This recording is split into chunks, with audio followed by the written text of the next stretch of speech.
आप में से काफी लोगों का बहुत एक कॉमन डाउट था कि मैम एसबीआई पीओ और एलआईसी डब्ल्यूओ दोनों एक दूसरे से कैसे डिफरेंट है, यानी कि दोनों में क्या डिससिमिलैरिटीज है, क्या सिमिलैरिटीज है, तो वो आपको जानना था।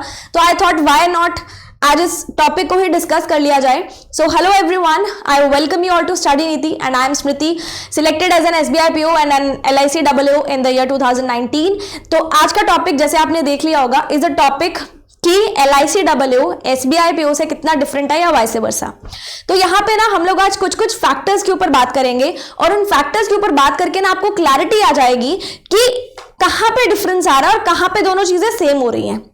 फैक्टर्स जैसे कि हम लोग जॉब प्रोफाइल के बारे में बात करेंगे, ट्रांसफर्स, प्रमोशंस, ग्रोथ, सैलरी कितनी होती है और कितने दिन हमें काम करना पड़ता है। तो बहुत सारे फैक्टर्स हैं, सभी को हम डिस्कस करेंगे वन बाय वन।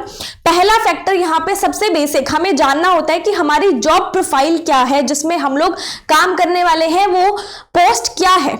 अगर मैं एसबीआई पीओ की बात करूं तो एसबीआई पीओ एक ऐसी पोस्ट है जिसमें हमारी जो क्लाइंट डीलिंग होती है ना, यानी कि कस्टमर डीलिंग होती है, वो ज्यादा होती है। जैसे हम लोग बैंक में जाते हैं, आप लोग जाते होंगे, तो जब भी आप बैंक में जाते हो आपका अकाउंट ओपन करना है, तो ऐसी जितनी भी एक्टिविटीज होती है ना, वहां पे जो बैठे होते हैं वो पीओज होते हैं, तो उनका ये काम होता है लोन्स डिसबर्स करना, वो भी उनका काम होता है। तो ये कुछ कुछ काम होते हैं जिसमें क्लाइंट डीलिंग इन्वॉल्व होती है। अगर मैं एलआईसी डब्ल्यूओ की बात करूं तो यहाँ पे जैसे कि पोस्ट का नाम है एडमिनिस्ट्रेटिव, है ना, एडमिनिस्ट्रेटिव वर्ड आ रहा है।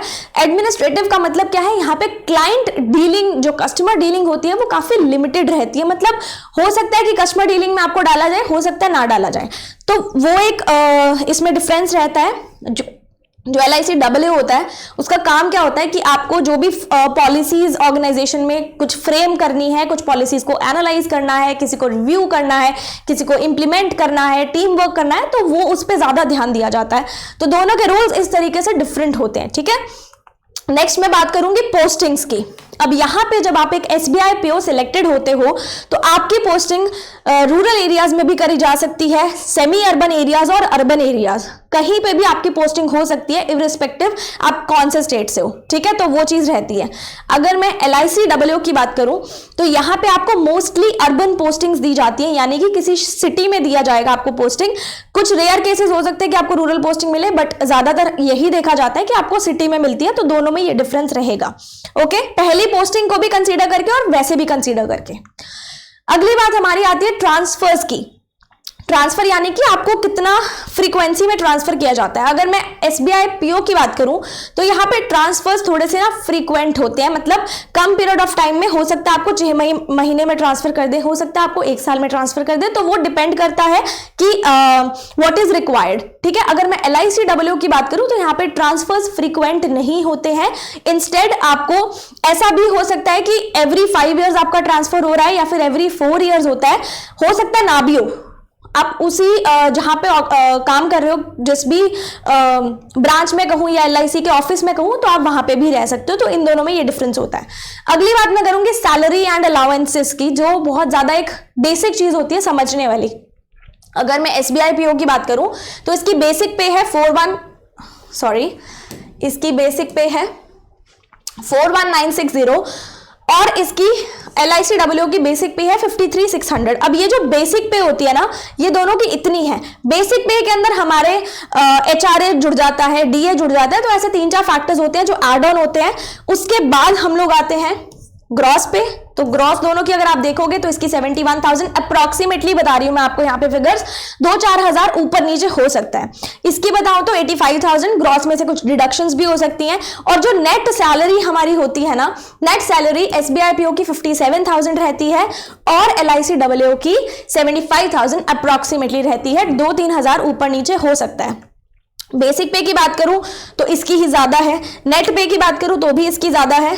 तो अगर आप सैलरी से देखें तो डेफिनेटली एलआईसी डब्ल्यूओ की ज्यादा लग रही है। अब थोड़ी सी अलाउंसेस की बात कर लें। अलाउंसेस में अगर आपको पता हो, जैसे पेट्रोल अलाउंस मिलता है, एंटरटेनमेंट अलाउंस मिलता है, या फिर हम जिस सिटी में हमें पोस्ट किया जाता है तो वहां की लीज हमें प्रोवाइड की जाती है, यानी कि हमें रहने का खर्चा दिया जाता है, तो वो दोनों पोस्ट में मैटर कर सकता है, डिफर कर सकता है। अगर आप एक मेट्रो सिटी में पोस्टेड हो या फिर आप एक रूरल एरिया में पोस्टेड हो तो दोनों की अमाउंट भी वेरी करती है।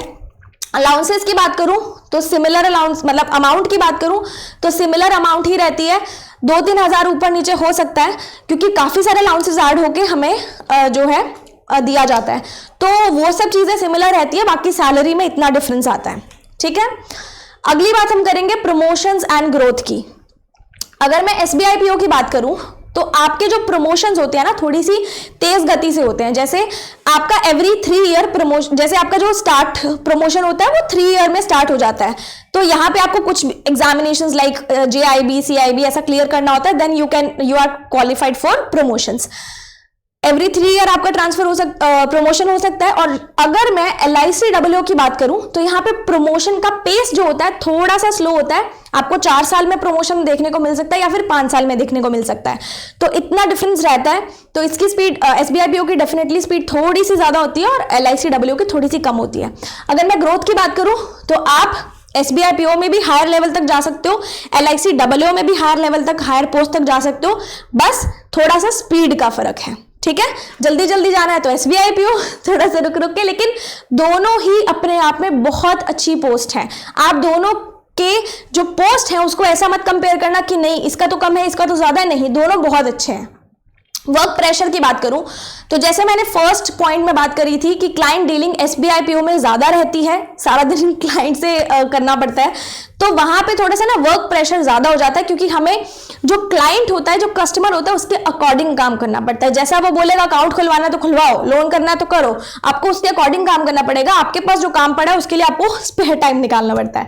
अगर मैं LICWO की बात करूं तो यहाँ पे क्योंकि आपकी कस्टमर डीलिंग कम रहती है, जो काम आपको दिया जाता है वही काम आप परफॉर्म करते हो, तो परफॉर्मेंस थोड़ी सी अच्छी हो जाती है। प्रेशर के मामले में प्रेशर SBI PO में थोड़ा सा ज्यादा है, LICWO में कंपैरेटिवली कम है। ठीक है, अब working days, this is the last point, थोड़ा सा समझने वाला। अगर मैं LICWO की बात करूं तो 5 डे वीक होता है, आपका सैटरडे संडे ऑफ रहता है। On the other hand SBI PO की बात करूं तो आपको 6 दिन में से second Saturday of a month and fourth Saturday of a month, जो आपका सेकेंड सैटरडे आएगा और फोर्थ सैटरडे आएगा वो ऑफ होगा, बाकी दिन आपको जाना होगा एक्सेप्ट संडेज। तो यानी कि आप 2 हफ्ते पूरा जा रहे हो और 2 हफ्ते में आप सैटरडे आपका ऑफ हो रहा है। तो ये हमारी वर्किंग डेज रहते हैं। मैंने आपको फैक्टर्स दोनों बता दिए LICWO और SBI PO के, आपको देखना खुद है कि आपको जाना किस में है। वो नौबत कब आएगी जब आप LICWO भी क्लियर कर लोगे और SBI PO भी क्लियर कर लोगे, दोनों क्लियर करोगे तो ही आप ऐसा दोनों में जगल करोगे ना मुझे किसको चूज करना है।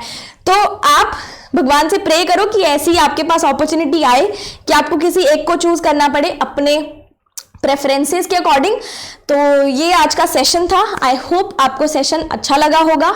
और ये मत सोचना कि मैं तो LICWO का फॉर्म भरूंगा ही नहीं या मैं SBI PO का भरूंगा ही नहीं या मुझे तो SBI PO ही भरना है, बाकी एग्जाम्स गए भाड़ में। नहीं, एग्जामिनेशंस जितने भी निकल रहे हैं, चाहे IBPS है, चाहे RRB है, चाहे LIC है, असिस्टेंट है, ADO है, SBI है, जितने एग्जाम्स निकल रहे हैं ना सब भरो, सब क्लियर करो। जब एक लॉट आपके पास आ जाएगा ना 10 एग्जाम्स का, 8 एग्जाम्स का, उसमें से एक पिक करने का मजा ही अलग होता है। और जब जॉब लगा ही नहीं होता तो एक जॉब आती चल भाई पकड़ के चलते बनो, नहीं वो काम नहीं करना। अपने को एक लॉट इकट्ठा करना है 5-6 पोस्ट का, उसमें से एक पिक करनी है अपनी चॉइस के अकॉर्डिंग, तो मजा बहुत आएगा। So this was all for today.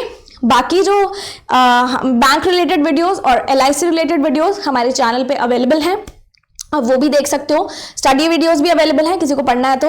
And channel को सब्सक्राइब नहीं किया है तो कर लेना, बेल आइकन दबा देना, लाइक कमेंट शेयर वो आपका काम रहेगा। एंड मेरे साथ यूं ही बने रहना, अगले सेशन में मिलेंगे। Till then stay tuned, good luck, stay happy and bye bye, keep working hard.